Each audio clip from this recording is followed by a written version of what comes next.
Olá meninas, boa noite para vocês, tudo bem com vocês? É um prazer estar aqui com vocês pela primeira vez, né?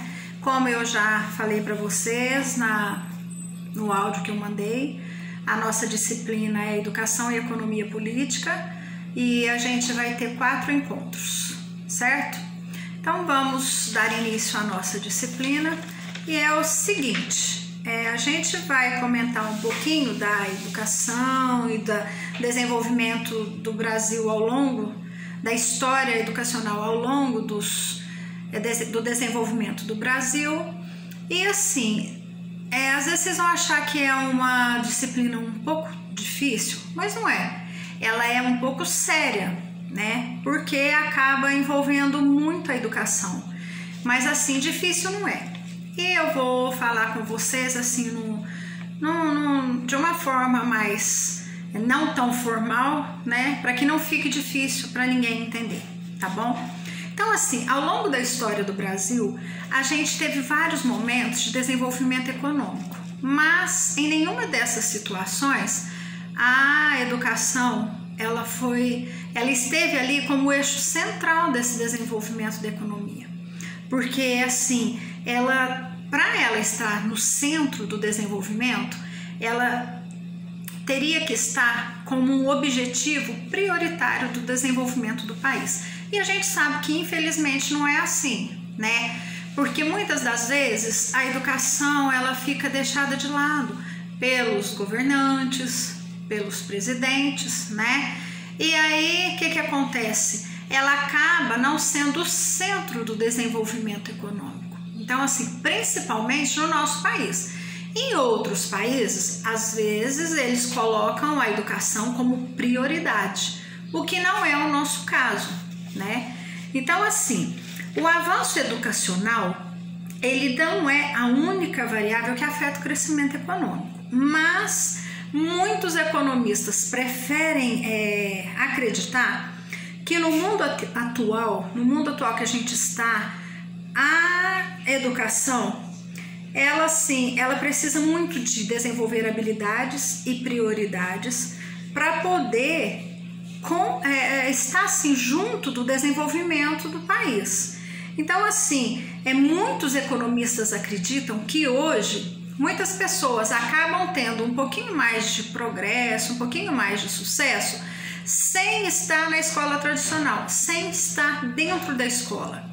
Os economistas acreditam que muitas pessoas acabam pegando conhecimentos de acordo com a experiência que eles vão viver. Então, assim, tem muitas pessoas que trabalham em determinadas empresas ou em determinados lugares que eles são aceitos devido à experiência que eles têm, não pela escolaridade deles. Então, assim, muitos acabam aprendendo ali no dia a dia, com a experiência de trabalho, e não porque tiveram acesso à escola ou porque estão dentro da escola. Então, assim, essa é uma visão de economistas, de alguns economistas, não são todos que falam isso, mas alguns chegam a essa conclusão. Então, assim, eles acreditam que para acontecer um desenvolvimento econômico a partir do sistema educacional, é necessário que haja alguns fatores que impliquem nesse desenvolvimento. Então, assim, tem N fatores, mas nós vamos citar apenas alguns, porque senão a gente ia ficar muito tempo falando a respeito desse assunto, mas nós vamos pegar aqueles primordiais, tá? Então, assim, primeiro fator, formação de professores. O que acontece hoje? Hoje é assim, a gente sabe que tem N cursos para a gente estar se atualizando, para estarmos reciclando e tendo um conhecimento melhor a respeito daquela atividade que a gente realiza no sistema educacional. Mas o que acontece? Eu vou falar uma coisa para vocês que se torna repetitivo no dia a dia, mas que eu acho que vocês já ouviram falar e estão até chateados de ouvir, mas é a pura verdade. O salário de professor deixa muito a desejar, a gente sabe disso, né? Aí o que acontece? Um professor muitas vezes ele é arrimo de família ele precisa trabalhar para sustentar a casa, para sustentar os filhos, e muitas vezes ele precisa de dobrar o período que ele trabalha para poder ter um salário melhor, e muitas vezes não sobra o dinheiro para que ele possa estar investindo na educação. E aí o que acontece? Muitas vezes ele não consegue fazer algum curso, não consegue fazer uma pós-graduação, e aí, querendo ou não, ele fica defasado em questão de conhecimentos. E muitas vezes ele acaba ficando para trás. Por quê? Porque hoje a gente sabe que a gente precisa estar se atualizando para concorrer a vagas de concursos, a atribuição de aulas para a gente pegar uma vaga, uma numeração melhor. Então, assim, tudo isso implica na formação dos professores. E querendo ou não, a parte financeira está aí atrapalhando com que o professor realize esses cursos. Então, assim, muitas vezes o professor acaba ficando desatualizado, acaba usando métodos já ultrapassados. Por quê? Porque ele não consegue se atualizar. Ele não consegue fazer um curso onde ele vai estar atualizando. Até porque, gente, hoje a gente sabe que a tecnologia está aí para nos colocar num patamar de conhecimentos, de pesquisas e realizações que a gente tem que estar atento a isso e estar aprendendo. Haja visto o momento que nós estamos passando, professores, nós professores, a gente nunca tinha pensado que ia dar aula online, né? Ia preparar uma aula, ia gravar um vídeo, muitas vezes abrir uma sala de reunião para que a gente tivesse um bate-papo. Então, assim, tudo isso são assuntos e são fatores que nós, professores, precisamos estar nos atualizando. E muitas vezes tem professores que não têm condição de fazer essa atualização por conta da parte financeira. E aí o que acontece? Ele acaba ficando um pouco atrasado e isso implica num desenvolvimento econômico baixo para o país, né? E aí outro fator, criar políticas públicas que invistam na educação infantil, na primeira infância e no ensino médio. O que quer dizer isso? É o seguinte, a gente sabe que o governo ele tem uma verba que ele repassa para municípios, estados, para que os governantes repassem essa verba para a educação. É o chamado Fundeb. Não sei se vocês já ouviram falar. Até recentemente, eles tentaram tirar essa verba e aí que a educação ia ficar mais defasada ainda. Graças a Deus que alguns legislativos, que fazem parte do legislativo, elaboraram uma lei, levaram ao Congresso e a lei que era para ser votada para tirar o Fundeb não passou. Então, o que aconteceu?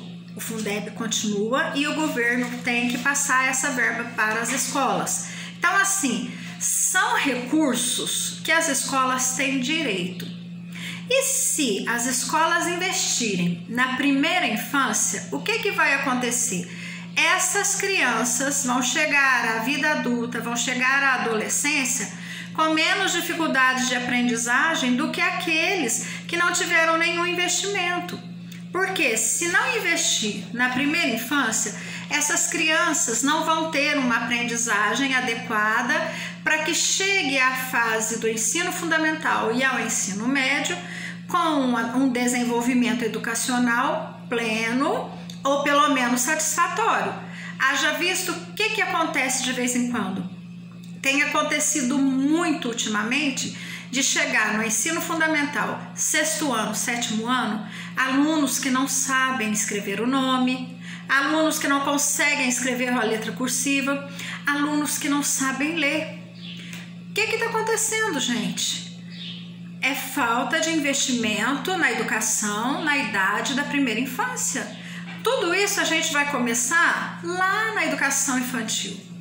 E a gente vai trabalhar nas séries iniciais de ensino fundamental, depois continuar esse trabalho no ensino médio, para que tenha um desenvolvimento pleno na educação e para que não tenha nenhuma dificuldade de trabalhar esse adulto futuramente. Um adulto sem instrução é um adulto que gera mais recurso. O que acontece com isso? Se ele depende de maior recurso financeiro, a economia do país, consequentemente, vai ser afetada. Se é um adulto que chega ao ensino médio, a uma universidade com conhecimento pleno, ele vai ter a capacidade de se desenvolver plenamente aonde quer que ele esteja. E ele vai conseguir fazer isso, às vezes, sozinho, individualmente, conseguindo através de seus próprios recursos, mas desde que seja investido na primeira infância e no comecinho do ensino fundamental essa parte educacional. E aí vai dessas verbas que o governo tem que mandar para as escolas. Haja visto que hoje tem várias creches que são construídas nas cidades. São cidades pequenas que têm um número grande de creches e ainda assim as crianças, muitas mães ficam na fila, na lista de espera para que essas crianças consigam uma vaga.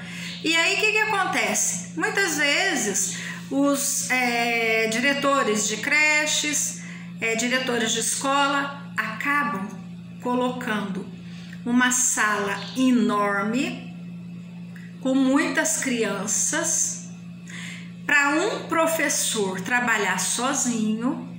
E aí o que acontece? Essas crianças não conseguem um bom rendimento e um bom desenvolvimento. Mas por que fazem isso? Não é porque a direção quer. Não, muitas vezes é a norma da Secretaria da Educação, muitas vezes é o prefeito que não quer investir em um maior número de professores. Aí ele aglomera as crianças em uma sala para ter menos gasto com professores. E outra coisa, gente, tem muitas escolas, o que acontece? Que tem professores especializados em inclusão, em educação inclusiva, e aí o que está acontecendo? Tem muita prefeitura por aí que ao invés de contratar as professoras que são formadas em inclusão, eles deixam elas de lado e vão e contratam estagiárias. Meninas que às vezes estão cursando pedagogia, nem terminaram o curso de pedagogia, eles acabam pegando essas alunas para fazer estágio na inclusão. E aí é o seguinte, por mais que a gente esteja cursando a pedagogia, mas muitas vezes a gente não tem o preparo correto para trabalhar com um aluno de inclusão. Mas para poder diminuir o custo contratando um professor que é formado, eles vão e contratam estagiários. Por quê? Porque se contratar um professor formado, o salário dele vai ser de acordo com a função que ele vai realizar ali na sala de aula. E o professor de inclusão, a gente sabe que ele fez uma pós-graduação ou ele fez uma graduação em inclusão e ele vai receber de acordo com a sua graduação. Aí eles pegam uma estagiária. E qual é o salário de uma estagiária? Muitas vezes é 500, 600 reais. 3 vezes menos que o salário de um professor. Então, assim, tudo isso é jogada política que muitas vezes os governantes fazem para não ter um valor financeiro dispendioso na folha de pagamentos no final do mês. Mas isso é totalmente negativo. Por quê? Porque muitas vezes a estagiária, por maior boa vontade que ela tenha, por melhor que ela seja aluna no curso, ela não está preparada para trabalhar com um aluno de inclusão. Porque a gente sabe que o aluno de inclusão, ele requer um ensino especializado, né? Aí o que acontece? Acaba ficando defasado e, por conta disso, futuramente vai refletir na educação. né? É triste pensar assim, mas é a realidade, tá? Aí a gente ouve uma economista que ela vem e diz o seguinte: todas essas mudanças que a gente quer que aconteça no ensino educacional para ter um desenvolvimento econômico melhor, ela tem que ter a gestão de recursos para a educação. O que são esses recursos? É esse Fundeb que eu disse para vocês, eu antecipei e ela disse aqui agora. E aí ela diz o seguinte: essa economista é Ana Carla Abrão, ela é ex-secretária da Fazenda de Goiás, e ela diz o seguinte: para entender a educação como influência na economia, a gente precisa entender que a falta de qualidade do nosso ensino afeta o desenvolvimento econômico e que para isso é necessário alcançar a prosperidade de acordo com os objetivos que a gente quer, mas tentando reduzir as desigualdades. O que ela quer dizer com relação a isso? Essas desigualdades são as desigualdades sociais, porque a gente sabe que tem alunos que têm uma dificuldade muito grande de ter acesso ao ensino. A nível de região Nordeste e região Norte, vamos analisar assim. Lá a gente sabe que o ensino é um tanto quanto defasado, porque na maioria das vezes as crianças e os jovens têm dificuldades de acesso à escola, né? Então, assim, como que essas pessoas, esses jovens, vão competir com uma pessoa que teve uma educação no nível superior? Nem vou levar o caso de educação particular, não é isso, escola particular. Não é nesse sentido, porque a gente sabe que tem várias escolas públicas no nível muito elevado, mas a gente tá querendo dizer aqui no nível educacional, não nível de educação financeira, de sistema financeiro. Então, assim, aquela criança lá do norte, ela não tem acesso à escola da mesma forma que uma criança aqui do estado de São Paulo, do estado de Minas, do Rio de Janeiro, de outros estados, da mesma forma que ela. Então, assim, na hora de competir para uma vaga, quem vai estar melhor preparado? A que teve acesso à escola ou aquela que não teve acesso a uma escola decente? Porque lá no Norte e Nordeste existem escolas que muitas vezes é ao ar livre, porque não tem uma estrutura, não tem carteiras, as crianças escrevem com o caderno no colo, muitas vezes são professores que não têm uma formação de magistério, muitas vezes são voluntários e muitas vezes são até contratados, mas sem ser formados, simplesmente porque querem trabalhar, porque têm um pouco mais de conhecimento e querem ensinar as crianças. O que não podemos desfazer do trabalho deles, porque eles não têm culpa. Mas uma criança que é educada numa escola dessa forma, vai concorrer com uma criança que teve um ensinamento numa escola regular, a competição é desigual. Então, as desigualdades que essa economista diz é nesse sentido, é na desigualdade social. E ela ainda completa com uma frase: um país é o que suas pessoas são. Então, assim, se uma pessoa tem acesso a um estudo bom, melhor, o país vai conseguir ter pessoas bem preparadas para trabalhar e ter um desenvolvimento econômico melhor. É isso que ela quis dizer, tá? Aí vem uma pergunta aqui pra gente. De que forma a má qualidade da nossa educação prejudica o crescimento econômico? Como que será que isso pode atingir a economia de um país? Então é o seguinte, a gente até já falou alguma coisa a respeito disso. A falta de qualificação dos profissionais, os profissionais mal qualificados, né? Quanto mais eles são têm uma qualificação maior, mais aumenta o potencial da economia. Porque se ele tem a chance de ensinar de uma maneira plena, para que aquele aluno saia com um desenvolvimento educacional positivo, o resultado disso vai somar num potencial alto da economia, né? E aí, assim, a gente precisa aumentar a escolaridade média, senão a gente não vai avançar na qualidade do nosso ensino. Porque hoje a gente sabe que o ensino médio teve uma certa mudança, né? Em vários lugares essas mudanças já estão valendo. Em várias escolas ainda não, aquela mudança do ensino médio que ia passar a tirar algumas disciplinas que o aluno ia poder escolher. E ainda esse ano eles acrescentaram mais um artigo para que o ensino médio passe a ter 4 anos. Esse ainda não está valendo ainda não.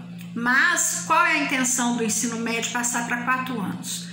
Hoje, assim, por mais que os professores tentem preparar esses alunos do ensino médio para o campo de trabalho, o espaço e o tempo é muito curto. Então, o que eles estão pretendendo? Aumentar um ano do ensino médio para preparar esses alunos para o campo de trabalho, para que esses alunos sejam bem preparados e direcionados para sair do ensino médio num curso técnico. Então, assim, talvez essa vai ser uma maneira de avançar na qualidade do nosso ensino, mas ainda não está valendo como na forma da lei, tá? É um projeto, mas que tende a ser aceito e que vai valer ainda, tá? Então, assim, há diversas formas da gente medir o impacto da educação na economia. Um país com uma educação melhor e onde as crianças e os alunos, os adultos, adolescentes são mais educados, não educados em questão de educação um para com o outro, educados na escola, tem um nível escolar maior, menor vai ser o gasto com saúde pública, porque vai ter níveis de segurança maior. Por quê? Porque vai diminuir os níveis de criminalidade no país. E aí, assim, a criminalidade vai baixar por conta de uma educação mais elevada. A gente sempre ouve dizer assim, quando a gente vê na televisão, aconteceu um crime assim, um roubo, um furto, um assassinato, um roubo seguido de morte. Tudo isso é falta da educação. A educação está a desejar. E não deixa de ser verdade. Porque num país onde a educação é tratada com seriedade, a chance da gente diminuir a criminalidade é maior. Porque vão ser adultos que vão estar no nível de conseguir um emprego maior. Então, assim, ele não vai ter aquela necessidade de roubo, ele não vai ter aquela necessidade de assassinato. Por quê? Porque ele está bem realizado profissionalmente, devido à alta taxa de educação elevada, por ter uma educação no país que seja um nível elevado. Então, assim, querendo ou não, tem influência sim, tá? Um país onde a educação tem um nível elevado, consequentemente, a taxa de criminalidade vai ser menor. E aí, ainda diz mais o seguinte: maior escolaridade faz com que, indireta ou diretamente, a economia funcione com mais eficiência. É o que a gente acabou de falar.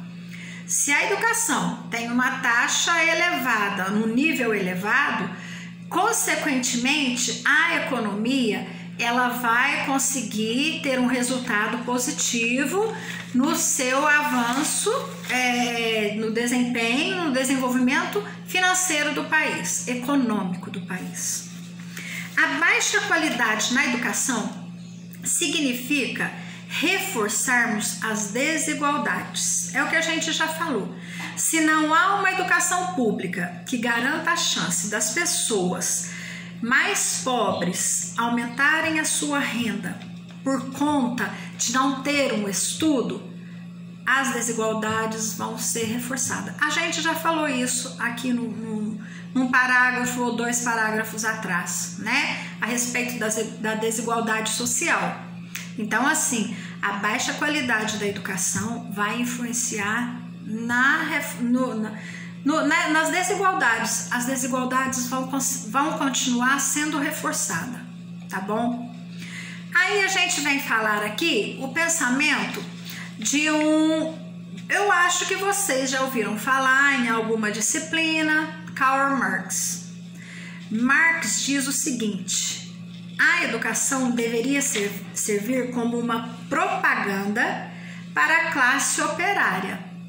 As estatísticas mostraram que países com alta taxa de educação, as pessoas com taxa elevada de educação universitária se desenvolvem mais rápido.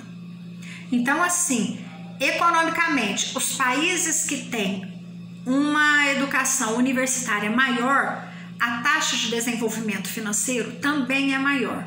E um país onde tem uma taxa de universidade, onde os alunos não têm um acesso fácil, com certeza esse país vai ter um desenvolvimento menor ou vai andar a passos lentos de tartaruga.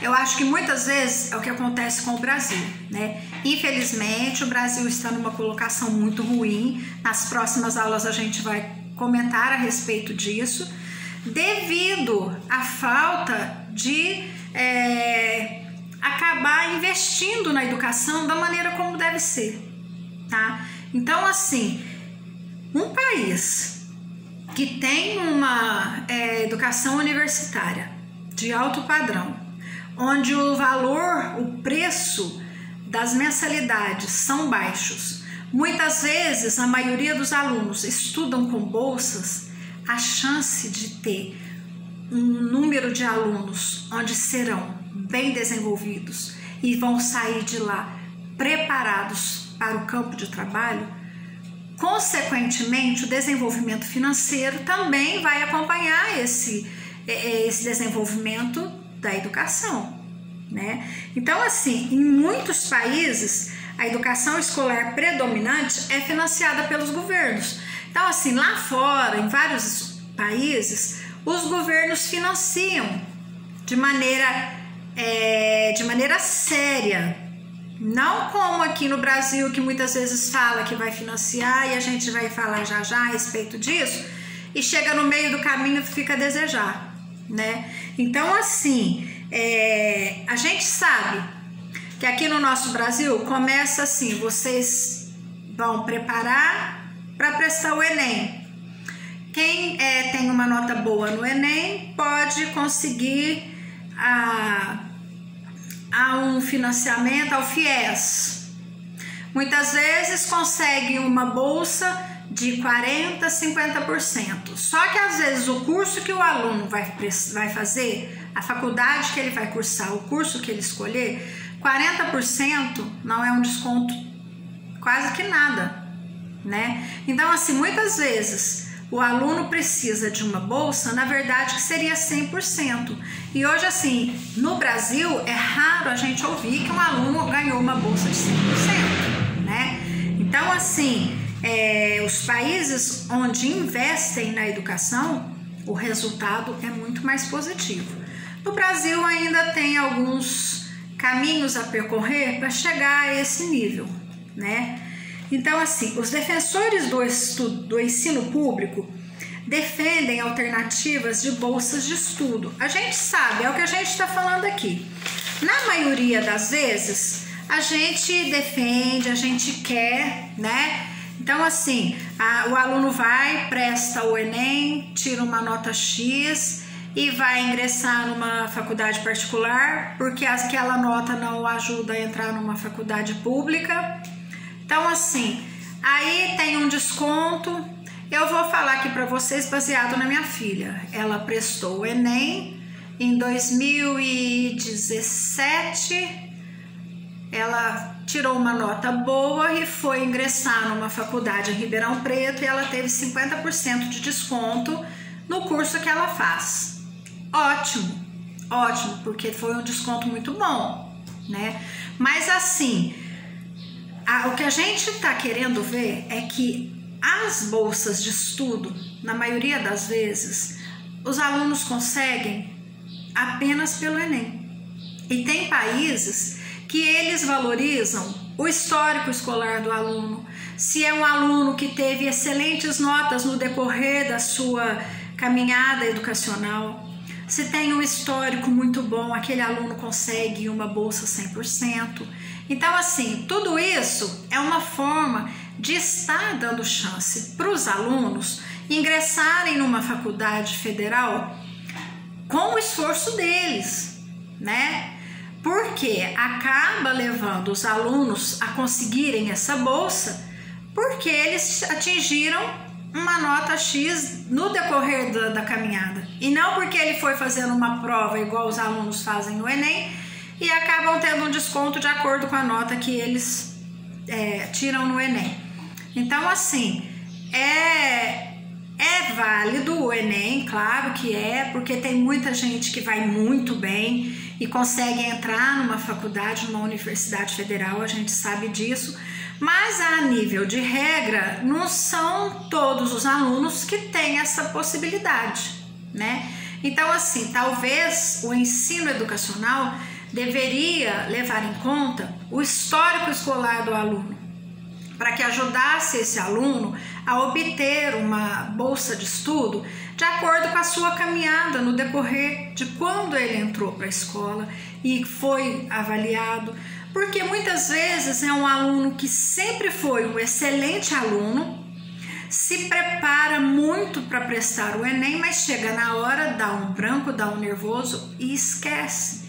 Então, assim, talvez o mais justo seria levar em conta todo o seu caminho percorrido de quando ele entrou no ensino, para que ele obtenha um resultado positivo e consiga uma bolsa de estudo num valor melhor. Aí vem a história das cotas, que muita gente é contra, muita gente é a favor, porque negro não tem que ter cotas, índios não tem que ter um número X de cotas. Então, assim, isso são normas que são designadas pelo MEC e pelo governo, que dá direito a algum número X de vagas para aqueles alunos que têm algum desses, que entram em algum desses grupos, né? E então, assim, tudo isso faz parte do projeto de bolsas. Então, assim, é válido, vale a pena, porque muitos alunos conseguem um bom resultado e se tornam excelentes profissionais que vão se desempenhar e vão ser responsáveis por um desenvolvimento financeiro, um desenvolvimento político e econômico positivo para o nosso país. Tá bom? Então, meninas, a nossa aula de hoje fica por aqui, tá? A semana que vem a gente dá continuidade a esses assuntos, a gente vai aprofundar um pouquinho mais, tá? E qualquer dúvida, eu estou à disposição de vocês, podem chamar no meu número privado. Eu só vou pedir um favor para vocês. Assim que assistirem o vídeo, vocês dão um ok para que eu possa realizar a chamada de quem assistiu a aula. Combinado? Então, assim, meninas, por hoje é só. Fiquem com Deus. Um beijo a cada uma de vocês e até a semana que vem.